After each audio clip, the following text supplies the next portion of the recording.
Hi everyone. So today I want to explain the phrasal verb to put someone up.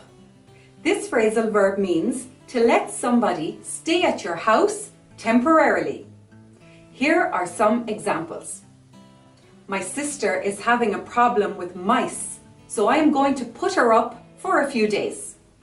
We can't put your brother up when he comes to visit. We just don't have enough room. I offered to put your mother up when she arrives on Saturday, but she said she'd prefer to stay at a hotel. I hope you enjoyed this video.